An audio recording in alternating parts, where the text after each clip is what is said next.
Just hearing her name makes him tense. Not angry, not explosive, tense. The specific, controlled, deliberate tension of a man who has decided that the best way to handle something is to not react to it at all. And yet the reaction happens anyway. Every single time. The name Meghan Markle, spoken in a room where Prince William is present, reportedly produces a response that the people around him have learned to notice and to manage. Reality T, reporting just 4 days ago on June 29th, confirmed something that multiple palace insiders have been saying for months in private. Prince William is reportedly sensitive to Meghan Markle's name. Not sensitive in a soft way. Sensitive in the way of a wound that never fully healed.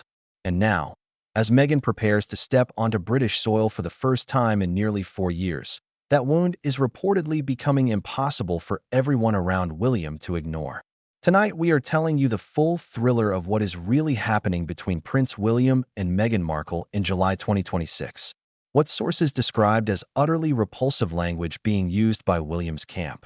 What a broadcaster said about Meghan being pathologically transactional, while Harry is emotional and nostalgic. What Kate is reportedly doing right now to try to stop the whole thing from collapsing. And the one detail that sources say makes William angrier than anything else about this entire visit. This is Royal Daily Report.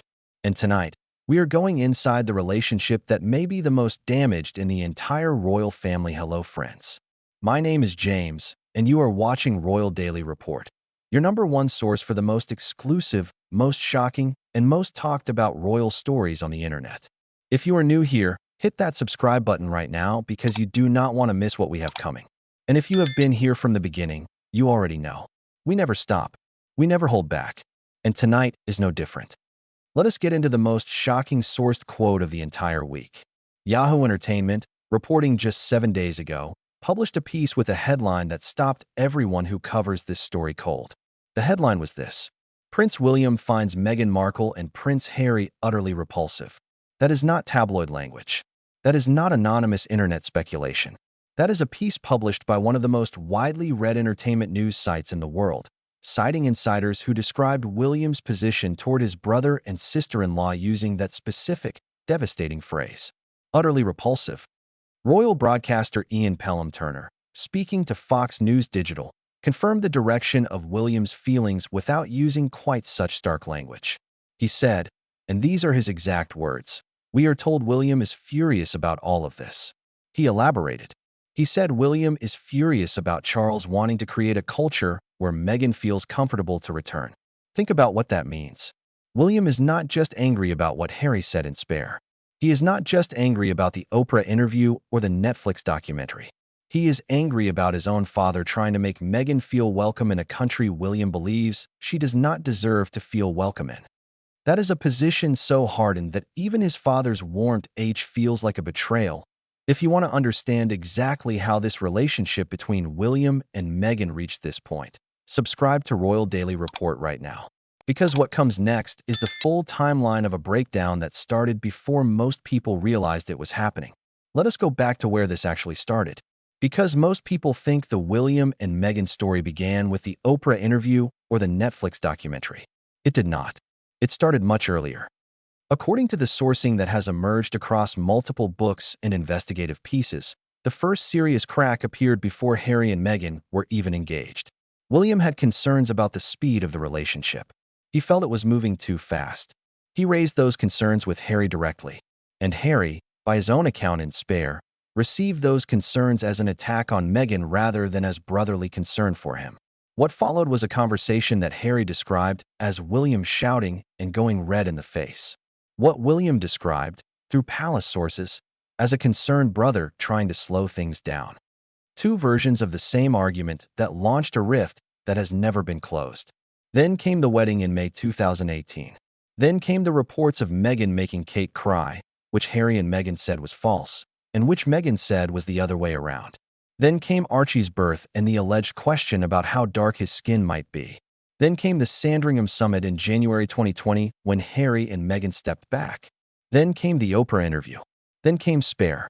By the time Spare was published in January 2023, William and Harry had accumulated 6 years of unresolved grievance, competing narratives, and public statements made on both sides that cannot be unspoken.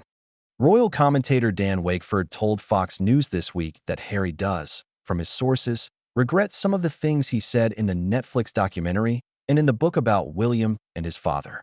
But he also noted something critical. Harry has not publicly said he is sorry about what he said to William. Not publicly. And William, according to Fox News sourcing, has heard nothing from Harry privately that constitutes a genuine apology either. Like this video right now if you are beginning to understand why this relationship is described by every royal expert as the most damaged in the family. And subscribe to Royal Daily Report, because what comes next is about what Mark Dolan said that cuts to the very heart of this entire visit. Now let us talk about what broadcaster Mark Dolan said on Matt Wilkinson's The Royal Exclusive podcast, because it is the most honest and the most precisely observed analysis of why this July visit is so complicated. Dolan said something that deserves to be repeated in full because it captures the entire dynamic between Harry and Meghan in a single observation. He said, "I think that for Meghan, it is business.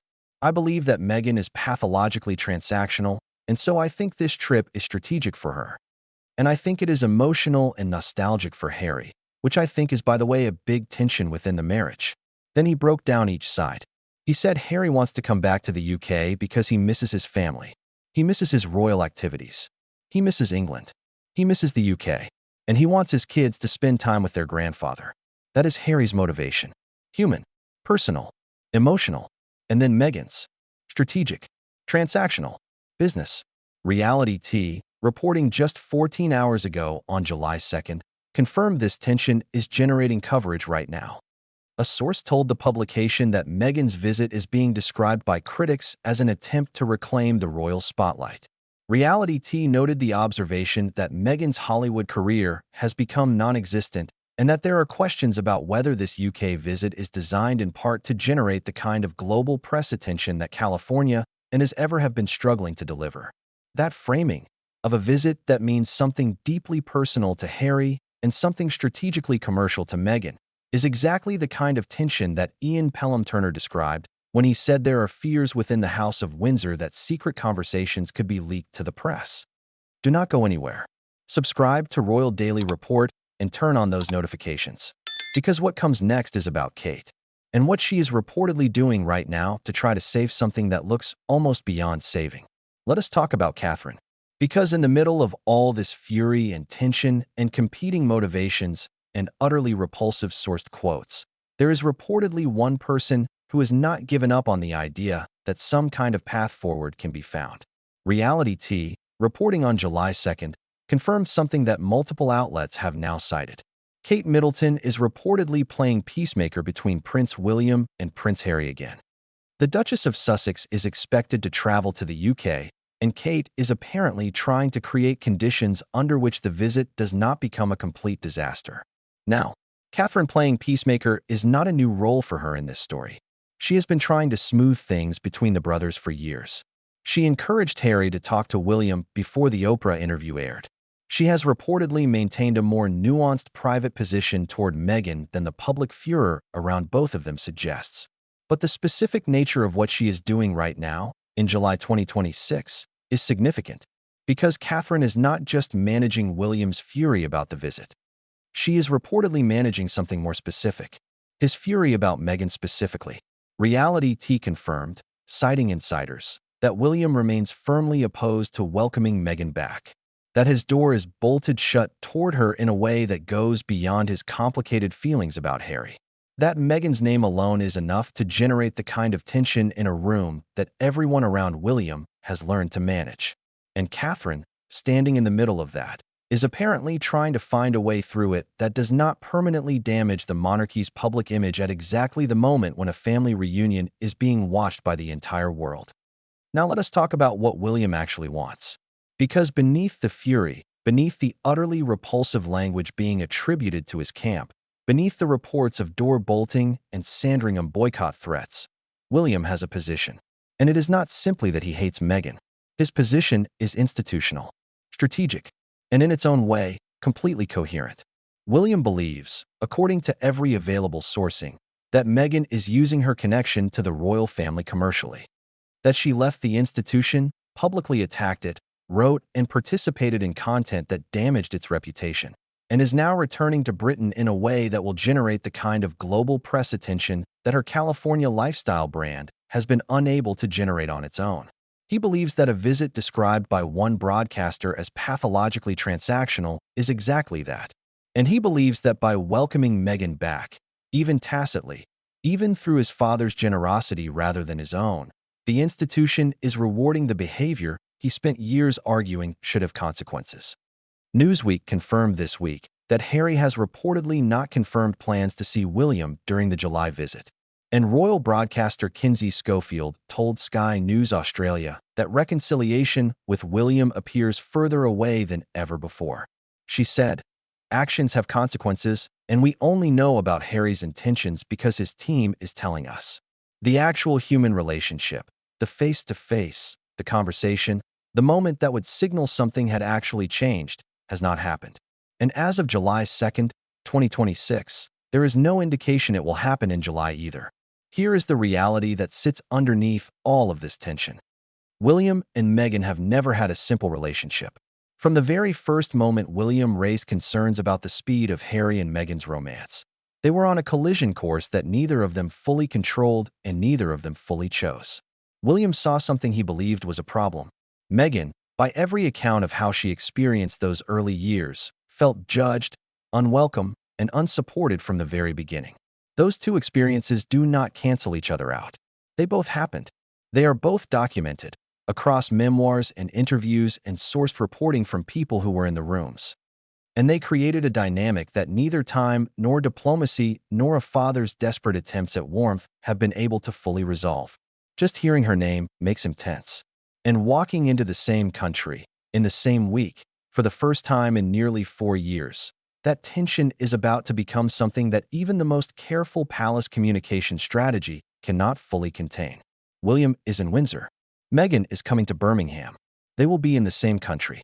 And between them, the same wound that opened when a brother raised concerns about a relationship and was told he was attacking his future sister-in-law, sits.